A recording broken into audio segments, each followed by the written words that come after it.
계시는 모든 분들이 재앙은 소멸하고 소원은 성취해서 부처님 전에 복 많이 지으시기를 바라드립니다. 지난 시간에 이어서 계속해서 건강한 사회인이 되는 건강경 해설 계속해서 말씀드리겠습니다. 오늘도 지난번에 말씀드린 건강경 제1분 법회 인유분에 관한 논의를 계속해서 말씀드리고자 합니다. 저는 이 건강경 해설을 여러 번 대중들한테 말씀드린 적이 있었고 건강경 해설서를 몇 권 시중에 만들어서 판매한 적도 있었습니다. 근데 그 책을 만들거나 또 대중들한테 강의할 때마다 항상 늘 고민에 휩싸입니다. 정말 내가 아는 것은 너무나 없다. 이런 생각과 동시에 건강경은 오직 깨치니만이, 밝으니만이 할 수 있는 그러한 아주 심미묘한 가르침이다라는 것을 강의할 때마다, 책을 쓸 때마다 그런 것을 아주 절실히 느낍니다. 그러시면 또 그러실 거예요. 그러면 깨친 것도 없는데 뭐 때문에 또 이 자리에 서서 감히 건강경을 해설한다라고 그렇게 주제넘게 생각하고 나섰느냐, 이런 분들도 없지는 않을 것 같습니다. 이제 그럴 때마다 제가 대답하는 드린 말씀이 있습니다. 저는 참 도인처럼, 즉 깨친이처럼 환하게 자신있게 건강경을 말씀드릴 수는 없어도 도인을 모시고 몇 년 동안 실제로 도인의 법식을 체험한 그런 경험이 있기 때문에 비록 건강경 해설을 할 때 잘 모르더라도 그분이라면은 이런 경우에 어떤 해석을 하실까, 어떤 말씀을 하실까, 이것을 몇 번이고 생각을 한다면은 몇 번 생각했던 끝에 제 속에 본래 아는 능력이 드러나서 알아지는 것이 있어서 그것을 말씀드리는 것입니다. 아마 이렇게 전 대답을 해왔고 앞으로도 그럴 겁니다. 그렇지만 매번 어려워요. 어려울 때마다 이것이 나로 하여금 공부를 시켜주는 거고 건강경 지혜를 이루게 해주는 것이고 그렇게 고맙게 생각을 하고 그리고 오늘도 이 자리에 또 서게 됐습니다. 누가 보면 건강경 1부는 굉장히 아주 평범한, 어떻게 보면 없어도 될 것과 같은 그런 내용으로 생각하기 쉽습니다. 그런데 이것을 도인이 본 건강경은 과연 평범하고 없어도 되는 것일까, 이렇게 생각해보고 몇 번 생각해보면 전혀 그렇지 않는 것을 느낍니다. 그래서 저는 도인이 본 건강경 1번을 어떻게 말씀하실까, 이것을 염두에 두면서 또 도인이 해주시는 건강경이래야 우리 실생활에 도움이 돼요. 도인이 얘기하시지 않는, 도인이 말씀하시는 건강경이 아니라면 그 건강경은 우리 실생활에 아무런 상관없는 그저 몇천 년 전 고전에 불과하게 되고 맙니다. 도인은 중생들을 사랑하고 그네들이 잘 되길 바라기 때문에 그네들한테 알맞는 해석을 합니다. 현대 시대에 적절한 해석을 합니다. 도인의 말씀을 드리면 우리한테 건강경 1부는 평범한 것 같아도 결코 평범하지 않고 자양분이 되고 행복의 길을 열어주고 난제에 대한 해법을 제시할 수 있다, 이렇게 생각을 하는 겁니다. 자, 그런 건강경 1부는 어떤 것일까, 그걸 염두에 두면서 오늘도 다시 건강경 1부 지난 시간에 했습니다마는 거기에 대한 구체적인 논의를 다시 말씀드려보고자 합니다. 여시아문으로 시작이 됩니다. 여시아문이라고 주장한 사람은 다 알다시피 다문제일, 아주 많이 듣고 기억력이 아주 뛰어난 안한 존재의 이야기입니다. 내가 이와 같이 들었노라, 이제 그런 뜻입니다. 그러면서 이제 건강경 1분에는 여러 가지 용어가 등장합니다. 우선 사위국, 기수국, 고동원이라는 그런 단어가 등장하고 또 식시에 또는 걸식하시며 차제거리라는 단어가 등장합니다. 근데 이게 굉장히 이런 말은 안 써도 될 것 같고 상당히 평범해요. 별다른 의미가 있어 보이질 않아요. 근데 이런 평범한 이야기를 왜 썼을까? 또 여기에는 환지본처라는 단어가 나오고요. 반사흘, 요 사자로도 있고 식자, 우리는 사자로 많이 읽습니다. 반사흘, 수이발, 세족이라는 단어가 나오는데 이것은 언뜻 보면 아무 의미가 없는 것 같습니다. 또 1250인으로 구라는 표현이 나오는데 이것은 무슨 의미가 있을까? 우리가 보기에는 아무 의미가 없는 것 같은데 안한존자가 보았을 때도 과연 그렇을까? 깨친이가 봤을 때도 그랬을까? 절대 그렇지 않다라고 봅니다. 깨친이는 상당히 다르게 볼 수 있습니다. 왜냐하면 상당히 지혜롭기 때문입니다. 지난 시간에도 말씀드렸습니다만은 기억력이 상당히 좋았다고 그럽니다. 안한존자는.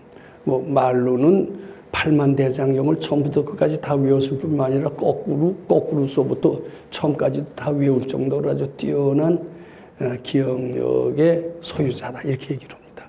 그래서 경전을 결집할 때는 을의 안한존자는 꼭 필요한 존재다라고 이렇게 생각을 아마 했던 것 같습니다. 근데 그 경전 결집에 말하자면 팀장 역할을 하는 분은 가섭존자였습니다. 가섭존자는 기억력만 갖고서는 경전을 만들 수 없다는 것을 너무나도 잘 알았습니다. 깨달음이 동반되지 않는 한, 그때 안한존자는 아란이 아직 되지 못했었습니다. 아란이 되어야만이, 지혜를 갖추고 있어야만이 성인의 말씀을 편집할 수가 있다 이렇게 보았고, 너는 아란이 될 때까지는 아직 경전 결집에 참여할 수가 없다라는 엄명을 내렸고, 안한존자는 굉장히 아주 분심이 나서 열심히 일주일인가 얼마 3-7일인가 기도를 해서 드디어 아라한도를 깨쳤다라고 합니다. 아라한도를 깨치니까 비로소 가섭존자는 얘 들어와서 경전 결집에 참여해라 이렇게 승인을 해줬다고 그래요. 그러면 우리가 생각하기엔 기억력만 있으면 다 될 거라고 생각합니다. 왜 깨침이 필요할까? 왜 아라한도를 깨쳐야 될까? 우리 이거 굉장히 중요한 문제라고 생각합니다. 근데 아라한은 어떤 것이 아라한이냐? 우리 금강경에 보면 이런 표현이 나옵니다. 실무유법이 명이 아라한입니다.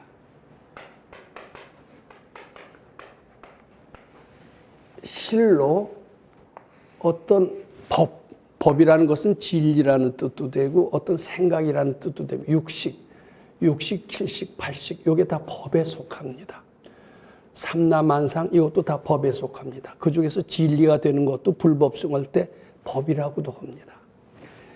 근데 여기서의 법은 진리라는 뜻이라고 하기보다도 삼라만상 이런 물질적인 세계, 정신적인 세계에 나타나는 모든 현상을 다 법이다라고 하는 게 더 정확할 것 같습니다.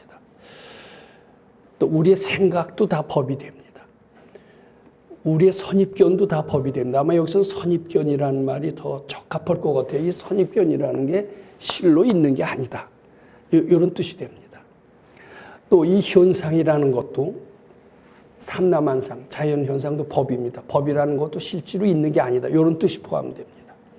이 삼라만상은 우리는 꼭 있는 것으로 봅니다. 산도 있는 것 같고 강도 있는 것 같고 꼭 그런 것 같아요. 바다도 있는 것 같습니다. 근데 그게 있는 게 아니라는 겁니다. 물질 세계는 있는 게 아니라는 겁니다. 그럼 무엇이냐? 허상이라는 겁니다. 우리 선입견이 만들어낸, 우리 분별이 만들어낸 허상이라는 겁니다. 이 법을 물질 세계로 보고요. 물질 세계는 허상이라는 뜻입니다. 이게. 그런데 물질 세계만 허상이라는 게 아니라 이 법은 정신 세계도 됩니다. 이 정신 세계 역시 허상이라는 겁니다. 즉 물질 세계는 왜 허상이냐면 우리의 정신 세계가 만들어낸 그림자다. 그러니까 허상이고요. 이 정신 세계 역시 착각이고 본래 없는 것을 있다라고 고집하면서 정신 세계가 있다라고 만들기 때문에 정신 세계 역시 허상이라는 겁니다. 즉 물질 세계가 허상이라는, 물질 세계는 우리 마음이 만들었다라는 그런 뜻에서 여기서 일체유심조의 진리가 나옵니다. 일체유심조. 내 마음이 만든 것이 이 세상이지 이 세상은 실제로 있는 게 아니다. 이렇게 얘기를 합니다. 그래서 일체유심조의 진리를 이 실무유법에서는 포함하고 있습니다. 그 다음에 이 정신세계, 이 법을 정신세계로 얘기한다면 정신세계 또한 있는 게 아니다라고 하면서 우리가 생각하는 것은 다 착각이라고 하면서 공의 진리를 얘기합니다. 공의 진리. 그러니까 실무유법이라는 넉자에는요, 우리가 우주의 주인이라는 일체유심조의 진리를 포함하고 있고요. 또 우리 마음이라고 하는 것도 사실은 본래 없는 건데 분별을 일으켜서 있게 만들었다. 즉 착각이다. 이런 뜻에서 공의 진리도 포함하고 있습니다. 나라는 것도 있다라고 우리는 생각합니다. 누가 나를 욕을 하면 화가 나죠. 화가 날 때 내가 있다라는 그런 증거를 실감할 수가 있습니다. 근데 많이 닥든 사람은요, 나를 욕해도 화가 안 나요. 심지어 나를 때리고 이래도 아프지도 않게 느껴진답니다. 저는 그걸 믿습니다. 수행을 해보면요, 실제로 누가 나를 굉장히 나쁘게 욕을 해도 화가 안 나더라고요. 그리고 저는 맞춰지 않고 꼬매는 그런 고통을 당해본 적이 있는데 열심히 수도하는 마음이면 그것도 아프지가 않더라고요. 우리 생각은 다 착각이고 공이라는 것. 이것을 저는 믿게끔 되어 있습니다. 수도를 해보면 믿게끔 되어 있습니다. 근데 그런 것을 깨치니가 누구냐? 아라한이에요. 아라한. 근데 안한 존재는 이 아라한도를 깨치고 경전결집에 들어갔습니다. 자, 이거 굉장히 중요합니다. 요새 나온 학문, 요새 나온 각종 모든 책은 녹음기하고 기억력만 잘 가지고 있으면, 웬만한 지식만 있으면 그대로 달달달달 외워서 책을 만들어도 다른 사람이 보기 어렵지 않게 이해할 수가 있습니다. 그런데 성인의 말씀은 문자 밖에 어떤 깊은 뜻이 포함되어 있어요. 기억력만 갖고서는 성인의 뜻을 제대로 전달해서 실천해서 지혜로워지는 것은 불가능에 가깝습니다. 그 이면의 뜻을 잘 알지 않으면은 도저히 불가능합니다. 이면의 뜻을 알려면 지혜가 있어야 되고, 지혜가 있으려면 이런 실무유법을 깨쳐야 됩니다. 즉 일체유심조를 깨쳐서 지혜가 있게 되는 겁니다. 자, 이제 안한 존재는 지혜가 있어요. 근데 보통 사람이 본 기수급 고도곤과 안한 존재가 본 기수급 고도곤은, 즉 지혜로운 이가 본 기수급 고도곤은 당연히 다를 수밖에 없습니다. 보통 사람이 본 기수급 고도곤은 화려한 건물, 아름다운 정원, 야, 멋있는 정원, 이거밖에 볼 줄 모릅니다. 눈에 나타난 거밖에는 볼 줄 모릅니다. 근데 안한 존재가 본 기수급 고도곤은 겉에 나타난 아름다움이나 장엄함이나 화려함을 절대로 보지 않습니다. 그 이면의 뜻을 봅니다.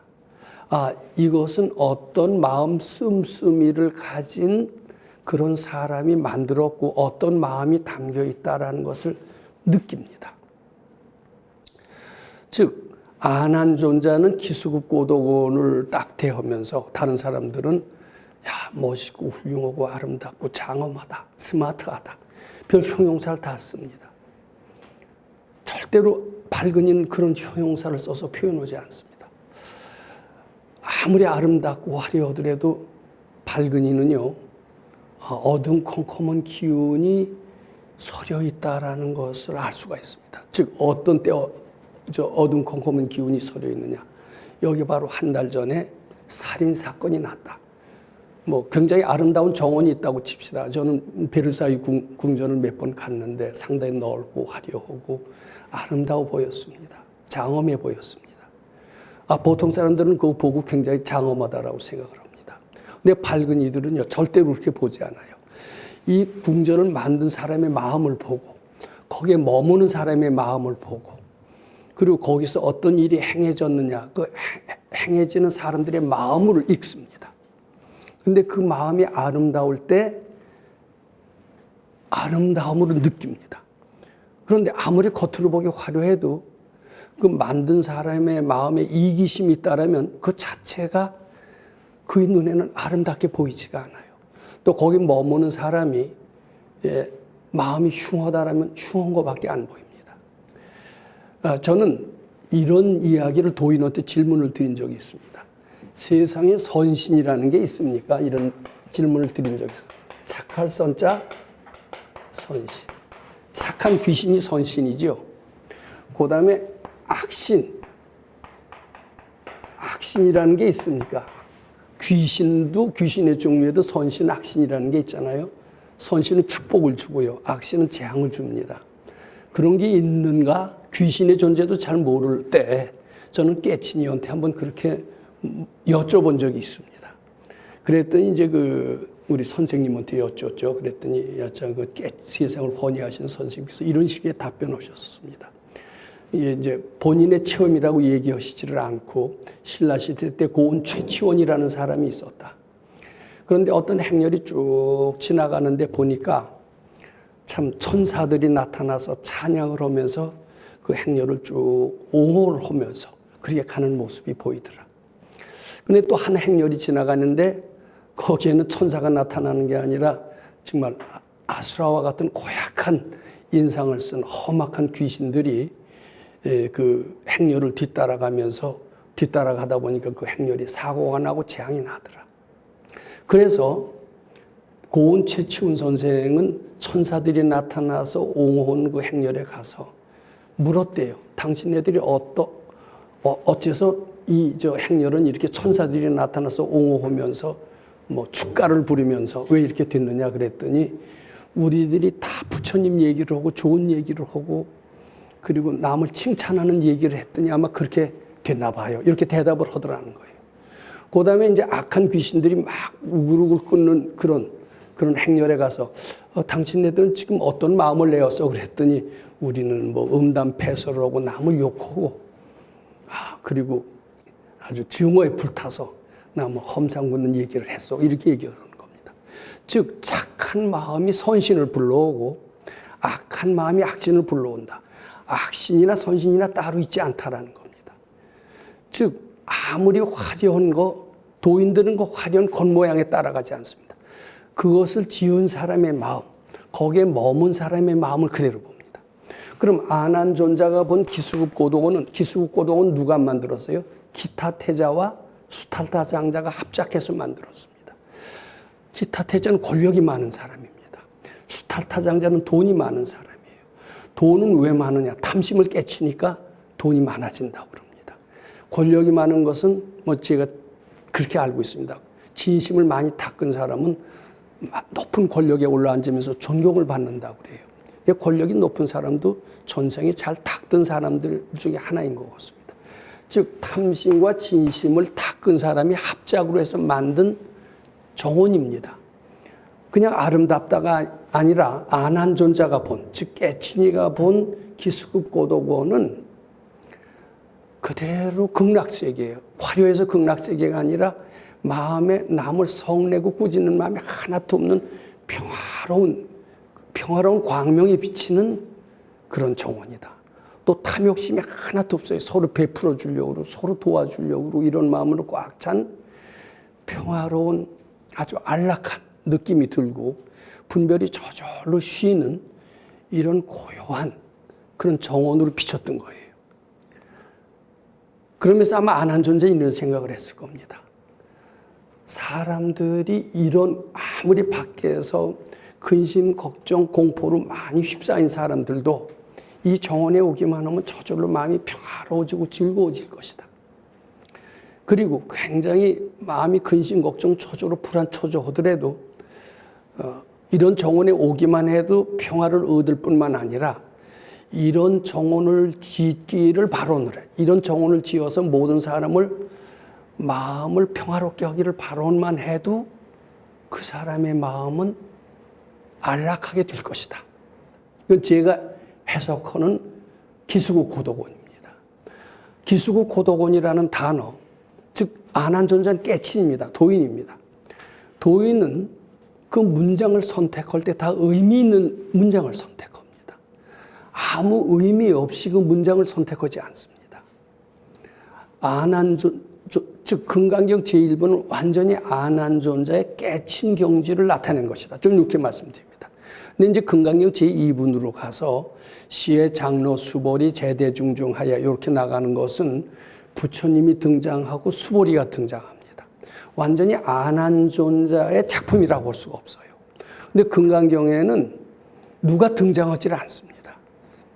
부처님이라는 분이 그저 계셨다라는 그거밖에는 다른 사람의 대화도 존재하지 않고 아무것도 존재하지 않습니다. 즉 금강경 일부는 완전히 안한존자의 깨친 경지를 나타내는 것이다. 이렇게 말씀드리고자 합니다. 근데 안한존자가 더 깨쳤다면, 더 발견이가 되었다면 좀 더 고차원의 문장을 법회인유본에 쓰지 않았을까? 저는 이런 생각을 합니다. 근데 안한존자의 깨친 정도만 따라가도 우리는 충분하다. 아마 여기서 우리는 더 불만을 터뜨릴 필요가 없을 것 같습니다. 자기의 깨친 경지를 잘 표현한 그러한 경전. 우리 화엄경을 알고 있습니다. 화엄경은 불설이 아니라 부처님이 하신 게 아니에요. 용수라고 하는, 나가리주나라고 하는 인도의 아주 천재입니다. 천재 도인. 그런 이들이 자기의 깨친 경지를 그대로 기술해 나간 것을 화엄경이라고 합니다. 마찬가지로 금강경 제1부는 안한존자의 깨친 경지고, 이런 기수국 고도원이 이런 용어 선택도 오로지 안한존자가 했다. 근데 다 뜻이 있다. 이런 단어를 등장시킴으로써 이런 세계가 있는 것을 일깨워주고 이런 세계를 만들기를 발언해라 하는 그런 훈계를 하기를 생각을 했었을 겁니다. 그래서 이런 단어를 등장을 시켰다. 이렇게 보면 됩니다. 이것은 아주 고차원의 정신세계. 이런 정신세계가 있다. 탐심, 진심 깨친 정신세계가 있고 이런 정신세계를 가진 사람들이 만든 정원이다. 그 정원에 오기만 해도 평화롭게 된다. 또 이런 정원을 만들기를 발언해라. 이런 뜻이 포함되어 있다. 저는 이렇게 말씀드리고자 합니다. 그 다음에 안한존자가 본 식시에 자거이지발하시고 입사위대성하사 이제 걸식이라는 단어가 등장하고요. 거기서 차제거리라는 단어가 등장을 합니다. 저는 금강경 해설서가 굉장히 많이 있고요. 교보문고에 가보면 불교 코너에 가보면 제일 많은 게 뭐냐면 금강경 해설서입니다. 아마 몇십 권을 될 거예요. 근데 저는 몇십 권을 다 보지는 않았습니다. 근데 대부분이요. 이런 걸 갖고 자기 생각대로 써요. 근데 자기 생각대로 써서는 올바른 해석을 할 수 없다라고 생각합니다. 부처님이시라면 어떻게 해석을 하실까?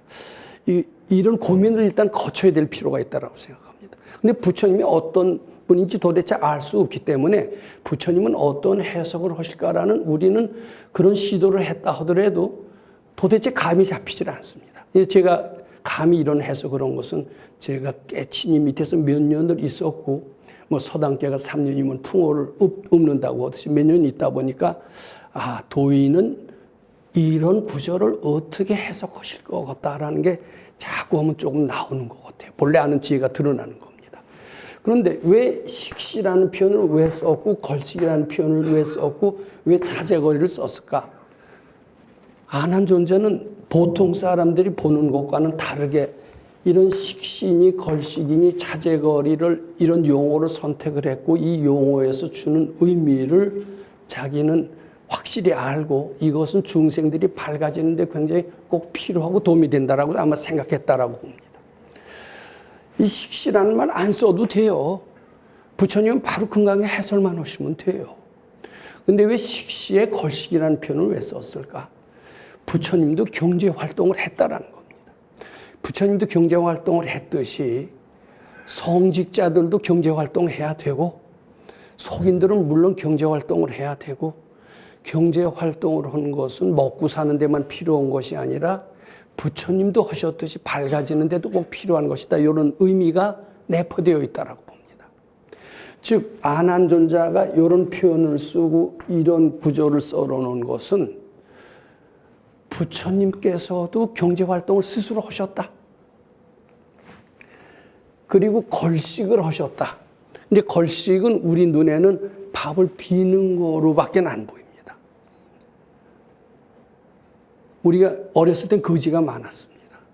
거지가 와서요, 집집마다 두들기면서 각설이 타량 같은 거 불렀던 적이 있었고, 한 푼 줍시오. 적선을 하는 이제 그런 것도 있었고, 아직 지금 동남아 불교에서는 탁발이라는 제도가 그대로 남아있다라고 합니다. 우리가 어렸을 때만 하더라도 스님들이 집집마다 다니면서 탁발하는 그런 풍토가 남아있었습니다만, 그것이 일종의 걸식의 걸식의 연장선상에서 이루어졌다. 뭐 이렇게 얘기할 수가 있습니다. 그런데 보통 사람들이 보면 뭐 적선을 하십시오. 한 푼 주십시오. 이런 사람한테 매달리는 이런 걸로 보이기가 쉽죠. 근데 지혜 있는 아내의 눈에는 이렇게 도움을 받는 시기로 보질 않습니다. 도움을 받지만은 보통 사람들이 이렇게 비는 것은 도움을 받는 뜻이죠. 근데 부처님이 볼 때는 복을 지어서 부자가 만들어주게 한 그렇게 봅니다. 아난존자가 말하는 걸식은요, 부처님이 부자 만들어주는 거예요. 그리고 아난존자가 보는 식시의 착의 발은요, 중생들로 하여금 경제활동을 독립적으로 하라는 그런 모범으로 보는 겁니다. 너희도 경제활동을 해라. 내가 이렇게 걸식을 하는 것은 먹을 것이 없어서 그런 게 아니다. 부처님은 신이에요, 신. 음식 생전 안 드셔도 오래오래 사실 수 있는 분입니다. 근데 왜 걸식을 하시느냐? 중생들한테 복을 지어주기 위해서 결식을 하시고, 그러니까 걸식하는 순간 많은 복이 아난존자의 눈에는 중생들한테 흘러 들어가는 것을 분명히 아마 볼 거로 생각을 합니다. 즉, 이 구절은 무엇을 의미하느냐 하면은 중생들로 하여금 너희들 독립해서 경제활동해라. 남한테 얻어먹거나 사기치거나 도둑질하거나 이렇게 살지 마라. 얼마든지 독립할 수 있는 능력이 있다. 그리고 남한테 베풀어 줄 수 있는 능력이 있다. 당연히 독립해라. 후에 서가열의 이후에 한 1000년 이후에 백장스님이라고 하는 이는 하루 이러지 않으면 밥 먹지 마라 이런 얘기가 있습니다. 근데 이러는 게 나쁘지 않아요. 경제활동 해야 됩니다. 그래야 밝아집니다. 경제활동을 하면은요, 주는 것이 되돌아 받는 것이라는 이런 깨달음의 세계를 반드시 체험하게 됩니다. 그러니까 이 식시를 쓴 이유가 반드시 있어요. 그리고 부처님의 걸식은 비는 게 아닙니다. 베풀어 주는 것을 안 하는 봅니다. 그리고 중생들로 하여금 부자가 되게 만들어주는 것을 분명히 봅니다. 너희들 스스로 경제활동해라. 그리고 도인한테 공양해라. 도인한테 공양하면은 좋은 음식으로 부처님 잘 모시기를 발언해라. 그러면 무량한 복이 너희들한테 흘러가 들어갈 것이다. 이것을 일깨워 주시고 싶었던 게 아난존자의 마음이라고 생각을 합니다. 그러니까 이 구조를 등장을 시켰던 거예요. 즉 이것은 단순히 기술이 아니에요. 기술이 아니라 중생들한테 경제활동을 하고 물질적으로도 큰 부자가 되고 정신적으로도 부자가 되는 길이 무엇일까? 아마 이것을 아난존자는 생각을 했었을 것 같습니다. 생각을 하고 부처님이 또 이런 것을 하셨어요. 부처님이 이런 걸 안 하셨다면 안 하셨고 자기 마음대로 썼다면 아난존자의 문제지만 이런 행위를 하셨고 이런 행위를 잘 쓴다라면은 중생들로 하여금 스스로 경제활동을 할 뿐만 아니라 부처님한테 복을 지음으로써 무한한 부자가 될 수 있는 길도 열리겠구나. 이런 지혜로운 아이디어에 착안해서 이런 구절을 썼다. 저는 그렇게 해석을 합니다. 그러니까 이 구절은 그대로 탐심을 깨치는 겁니다. 탐심. 이 구절은 활발한 극락세계를 창조하는 거니까 치심을 깨치는 겁니다. 치심을 깨치고 탐심을 깨치는 것이다. 저는 이렇게 말씀드리고 싶습니다. 즉 금강경 1번에는 탐심을 깨치고 진심을 깨치고 치심을 깨치는 구절이 있다라고 하면 사람들은 놀랍니다. 근데 이것을 잘 생각해보고 몇 번 생각해보고 아난존자가 실무이유법을 깨친 아난존자가 무엇 때문에 이런 얘기를 썼을까 자꾸 생각하다 보면 거기에 탐심을 깨치는 그러한 표현을 하고 싶어서 이런 용어로 등장했다라는 믿음에 도달하게 된다. 이렇게 생각을 합니다. 그 다음에 여기 환지본처라는 말이 나오고 반사흘 수이발 세조기가 나옵니다. 그러니까 이제 부처님께서는 이제 닭발하러 나가셨죠. 닭발하러 나가서 밥을 비신 뒤에는 그 자리에서 공양을 안 하세요. 그 자리에서 식사를 안 하시고 제자들이 돌아옵니다. 즉 경제활동을 하는 데와 출가하는 데를 분명히 구분을 하시는 것 같아요. 구분을 하시고 돌아와서 요 표현을 왜 썼을까? 옷과 바리떼, 요것을 잘 정돈을 해요. 이 정돈한다는 말 쓸 필요 있을까요? 즉, 이게 옷이라는 것은 걸식하는 데 매우 도움이 되는 겁니다. 옷을 잘 갖춰 입어야죠. 그런 말이 있지 않습니까? 옷 잘 입은 거지는 잘 얻어먹고요. 옷 못 입은 거지는 밥도 못 빌어먹는다라는 그런 말이 있습니다. 이 복장이 주는 효과가 굉장히 틀립니다. 또 복장을 갖추고 나가야 사회생활을 할 수 있죠. 예. 이 복장을 강조하는 의미가 있어요. 그리고 요것은 밥 벌어먹는 도구입니다. 요것도 강조할 필요가 있어요. 자, 그러면 경제활동을 하는 장소와 수도하는 장소를 또 분명히 구분을 시킵니다. 구분할 필요가 있더라고요. 자, 저는 집에서도 경제활동을 하면서 집에서도 수도할 수 있는 줄 알았어요. 저는 처음에 출가를 제가 몇 년을 하고 도인 밑에서 완전히 풀타임으로 출가해서 스님들과 똑같은 생활을 한 적이 있었습니다. 근데 그거에는 너무나 데미지가 컸기 때문에 처음엔 집에서 경제활동도 해가면서 밥도 벌어 먹어가면서 그리고 이 토요일마다 주말 출가를 해가면서 도인을 찾아 배우려고 생각을 했습니다. 그래도 괜찮을 것 같은 생각을 했어요. 그런데 나중에 이제 여러 가지로 권하시는 게 풀타임으로 들어와서 있어라. 아, 그러면 집은 어떻게 되나 걱정을 많이 했습니다. 근데 그리고선 지금 와서 쭉 생각해 보니까요. 진정으로 우리가 고통에서 벗어나고 업보에서 벗어나고 업보라는 말이 우리가 잘 알아들어야 됩니다. 근데 가족 사이에 있으면 사랑과 미움으로 얽혀진 게 가정이거든요. 가정에서는요. 마음 닦는 게 어렵더라고요. 모르죠. 근기가 아주 좋았다면 가정에서도 공부를 잘할 수 있을지 모르는데 그 업보 속에서 제 병이 약한 거, 육체적으로 병이 약한 게 하나도 나아지질 않고요. 정신적으로 병이 약했던 것도 안 나아졌던 것 같아요. 그리고 성품을 고치려고 노력을 해도 끊임없이 사랑과 미움의 이런 굴레 속에서 살다 보니까요. 하나도 나아지지가 않아요. 아마 그래서 그런지 출가를 간접적으로 권했고 참 지금 생각해 보면 어려운 결단이었습니다만 저는 집을 버리고 이제 출가를 했었습니다. 근데 출가하시고 난 뒤엔 그래요. 출가하길 잘했다. 왜냐하면 여기서 1년 닦는 것은 밖에서 10년 닦는 것보다 낫다고 그래요. 저는 그걸 확실히 믿게끔 됐습니다. 그리고선 저는 굉장히 육체적으로도 건강해졌고 정신적으로도 건강해졌고 그 전에 가정에서의 삶은 거의 동물적인 삶보다 별로 나았지가 않더라고요. 즉 잠자는 삶과 아주 유사했던 것 같아요. 근데 도인이 없으면 전 출가를 권하지 않습니다. 도인이 있고 선지식이 있다면 출가는 한번 해볼 만하다 이렇게 생각. 자, 요거 잘 보세요. 왜 환지본처를 강조했느냐? 요거 출가를 강조한 겁니다. 여기 와서 밥 먹는 데가 따로 있어요. 세상에서 밥 먹지 말고 출가하는 데서 밥 먹고 거기서 규칙을 잘 지켜서 예절을 갖추고 공부를 해라. 이런 뜻이 이 안에 포함되어 있습니다. 자, 예절을 갖춰라. 질서를 지켜라. 공부하는 자리와 경제활동하는 자리는 틀린 것이다. 이것을 구분하는 이유가 무엇일까?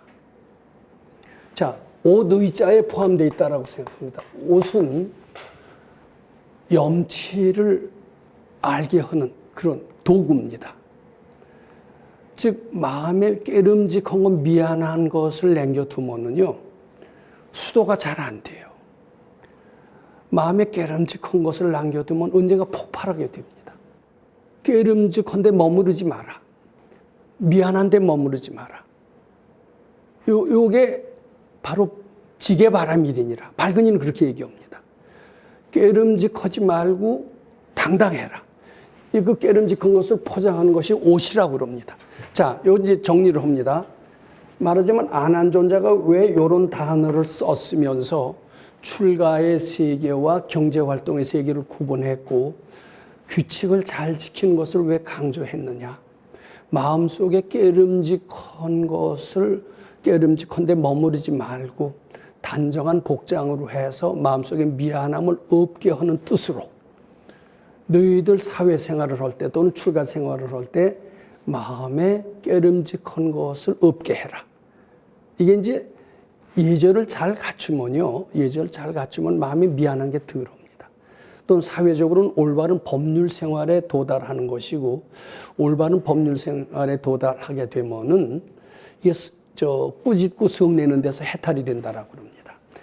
즉 환지본처 반사흘 수의발 요것은 말하자면은 법률 올바른 예절 생활, 올바른 법률 생활이기도 하지만 마음속에 깨름직한 것을 없앴다는 데서 진심을 닦는 것이다. 이런 뜻으로 전 해석하고자 합니다.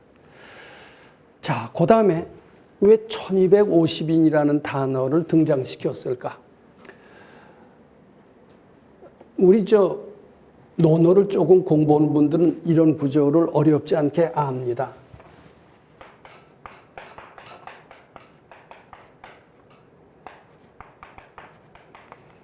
덕은 외롭지 않아서 덕불고입니다. 반드시 이웃이 있다라는 논어의 말씀이 있습니다. 외롭고 친구가 하나도 없는 사람들 있죠. 그런 사람 좀 문제가 있습니다. 덕이 부족하다 이렇게 보면 됩니다. 자기 마음속에 사랑이 넘치고 덕이 넘치는 사람을 반드시 많은 주위 사람들이 앉아서 그 사람들 오길 좋아하고 그 사람하고 대화하길 좋아하고 그리고 많은 사람들이 들끓습니다. 또 많은 사람하고 많이 상대하는 것이 장수의 비결이기도 합니다.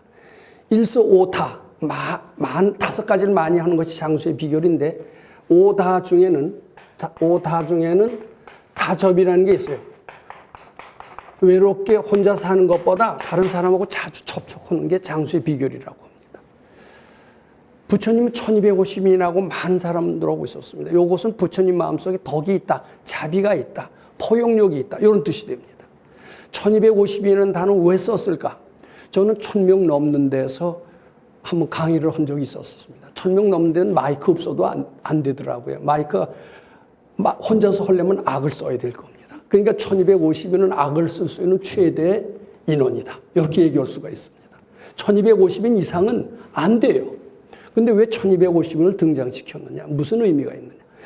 부처님 주위에 이렇게 항상 많은 사람들이 부처님을 좋아했다 이런 뜻이 됩니다. 부처님 마음은 굉장히 넓다. 이런 것을 일깨워주는 단어 중에 하나가 1250입니다. 이렇게 말씀드릴 수 있습니다.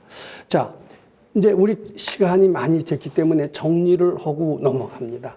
즉 아난존자는 기수급 고도곤이라는 단어를 썼고 이것은 탐심과 진심을 깨친 고귀한 정신생활을 이룩한다는 상징이 있습니다. 아난존자가 볼 때는 물질을 보지 않고 마음을 봅니다. 그러면서 많은 사람들이 이런 고귀한 정신생활을 좋은 집을 지어서 부처님 시봉 잘하기를 발언함으로써 고귀한 정신세계에 이끌어들이기 위해서 그런 단어를 썼다. 그 다음에 식시의 착의지발 차제거리 이런 단어를 쓴 것은 경제활동으로 이만은 풍요한 좋은 음식으로 부처님 공양 잘하기를 바라는 마음을 내게 함으로써 걸식이라는 단어가 등장했고 그래갖고 중생들로 하여금 독립적인 경제활동으로 부자가 되게 하기 위해서 이런 단어를 썼다. 저는 그렇게 말씀드립니다. 그 다음에 환지본처 반사을 수의발은 역시 올바른 법률 생활을 함으로써 진심을 닦게끔 그렇게 하기 위해서 이런 단어가 등장했다. 1250인은 부처님의 마음에 자비가 있고 덕이 있어서 많은 사람들로부터 항상 둘러싸여 있다는 것 강조하고 이런 부처님의 마음을 닮아라 하는 뜻으로 이렇게 썼다. 이렇게 저는 생각을 합니다. 그렇다면 금강경 일부는 탐진치를 닦게 해서 밝아지는 가르침을 그대로 의식주라는 단어를 써서 표현한 것이니까 이것이 상당히 의미심장하다. 이렇게 생각을 합니다. 옛날에 고인들은 금강경 1분을 해석할 때 금강경 1분에 금강경 전체의 뜻이 다 담겨 있다라고 얘기를 했습니다.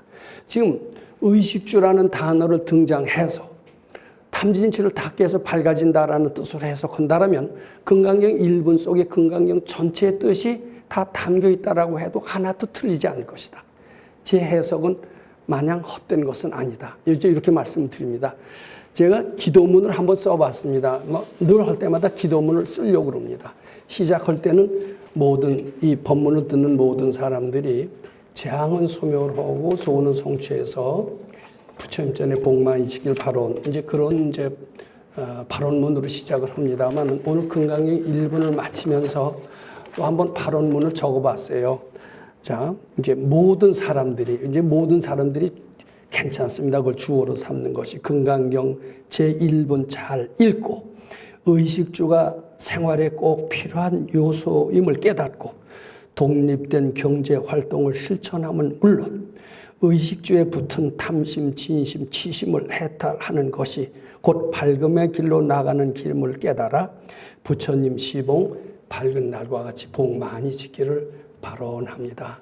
예, 우리 의식주에 숨어있는 깊은 뜻을 깨닫고 좋은 음식 부처님 드려 시봉 잘하길 바라는, 좋은 옷 부처님 드려 시봉 잘하길 바라는, 좋은 법당 지어 부처님 시봉 잘하길 바라함으로써 밝아지는 그러한 길을 제1분에서 찾을 수 있게 되기를 발언드립니다.